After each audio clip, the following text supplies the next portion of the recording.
ณ บัดนี้ขอเชิญท่านสาธุชนสดับฟังพระธรรมคำสั่งสอนของพระโพธิญาณเถระหลวงพ่อชาสุภัทโทแห่งวัดหนองป่าพงเรื่องการปล่อยวาง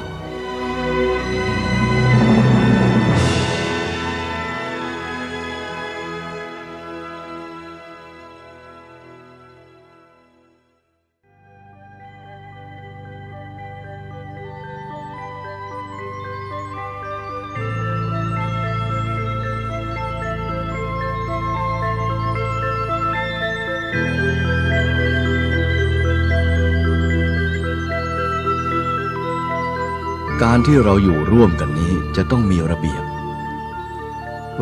เป็นสิ่งที่จำเป็นสำหรับคนหมู่มากไม่ใช่จำเป็นเฉพาะบุคคลเท่านั้น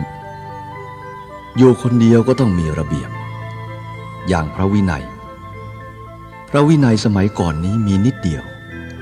พระสงฆ์ที่มาบวชในพระพุทธศาสนามีมากขึ้นต่างคนต่างจะทำอะไรก็มีหลายเรื่องบางคนอยากจะทำอย่างนั้นบางคนอยากจะทำอย่างนี้ก็มีกันมาเรื่อยๆเป็นเหตุให้พระพุทธเจ้าของเราตั้งข้อกติกาคือพระวินัยขึ้นมาเพื่อเป็นข้อปฏิบัติอยู่ไปนานๆก็มีคนบางคนทำเรื่องมาอีกหลายอย่างดังนั้นพระวินัยจึงไม่มีทางจบสิ้นหลายล้านสิกขาบทแต่ก็ยังไม่จบพระวินัยไม่มีทางจบสิ้นแต่ถ้าพูดถึงเรื่องธรรมะนี่มีทางจบก็คือการปล่อยวางเรื่องพระวินัยก็คือเอาเหตุผลกันถ้าเอาเหตุผลกันแล้วไม่จบหรอก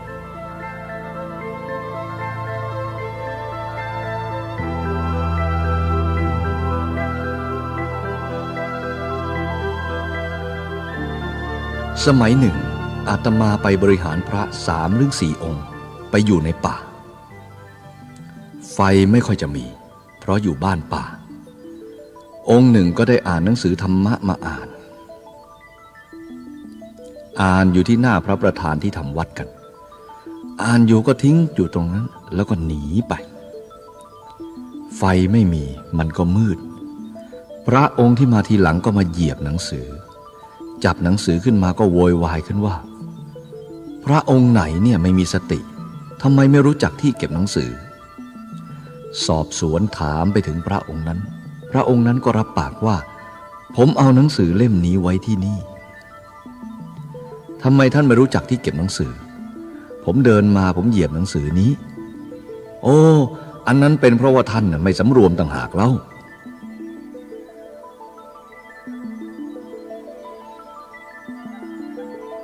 เห็นไหม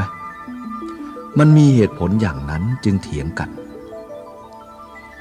องค์นั้นบอกว่าเพราะท่านไม่เอาไปไว้ในที่เก็บท่านไม่รู้จักเก็บหนังสือ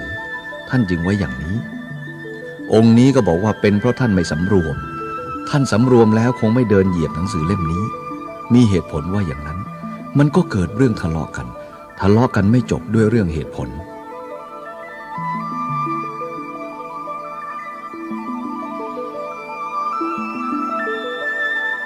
เรื่องธรรมะที่แท้จริงนั้นต้องทิ้งเหตุทิ้งผลคือธรรมะมันสูงกว่านั้นธรรมะที่พระพุทธองค์ท่านตรัสรู้ระงับกิเลสทั้งหลายได้นั้นมันอยู่นอกเหตุเหนือผลไม่อยู่ในเหตุอยู่เหนือผลทุกข์มันจึงไม่มีสุขมันจึงไม่มีธรรมนั้นท่านเรียกว่าระงับเหตุระงับผลถ้าพวกใช้เหตุผลอยู่อย่างนี้เถียงกันตลอดจนตายเหมือนพระ2 องค์นั้น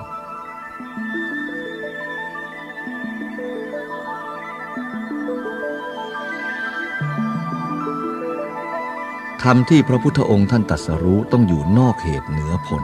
นอกสุขเหนือทุกข์นอกเกิดเหนือตายธรรมนี้เป็นธรรมที่ระงับ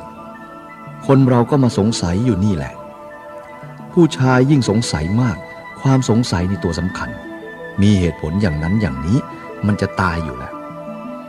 มันไม่ใช่ธรรมของพระพุทธองค์ธรรมนั้นเป็นข้อปฏิบัติเป็นทางเดินไปเท่านั้นถ้ามัวคิดว่าเมื่อไปถึงนี้ฉันนี่สุขเหลือเกินไม่ได้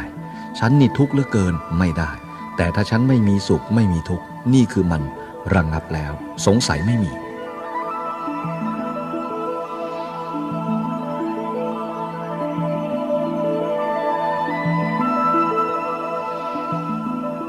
ตรงโน้นมันจะมีอยู่ที่ตรงไหนมันก็อยู่ตรงที่ปฏิบัติไปเรื่อยๆสุขเกิดขึ้นมาทุกข์เกิดขึ้นมาเรารู้มันทั้งสองอย่างนี้สุขนี้ก็สักว่าสุขทุกข์นี้ก็สักว่าทุกข์เท่านั้น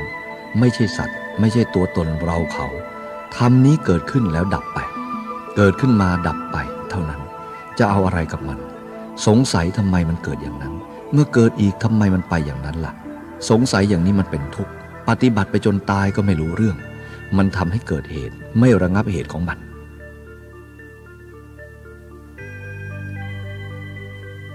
ความเป็นจริงธรรมที่พวกเราปฏิบัติอยู่ทุกวันนี้ธรรมนี้นำเราไปสู่ความสงบสงบจากอะไรจากสิ่งที่ชื่นชอบจากสิ่งที่ชอบใจจากสิ่งที่ไม่ชอบใจถ้าเราชอบสิ่งที่เราชอบใจไม่ชอบสิ่งที่เราไม่ชอบใจมันไม่หมดธรรมนี้ไม่ใช่ธรรมระงับธรรมนี้เป็นธรรมก่อทุกข์ขึ้นมาให้เข้าใจอย่างนั้นฉะนั้นเราจึงสงสัยตลอดเวลาแม่วันนี้ฉันได้มาแล้วพรุ่งนี้ทำไมหายไปแล้วมันหายไปไหนฉันนั่งเมื่อวานนี้มันสงบดีเหลือเกินวันนี้ทำไมมันวุ่นวายมันไม่สงบเพราะอะไรอย่างนี้ก็เพราะเราไม่รู้เหตุของมันครั้นปล่อยวางว่ามันเป็นของมันอยู่อย่างนี้เห็นไหมมันเป็นของมันอยู่อย่างนี้วันนี้มันสงบแล้วไม่แน่นอนหนอ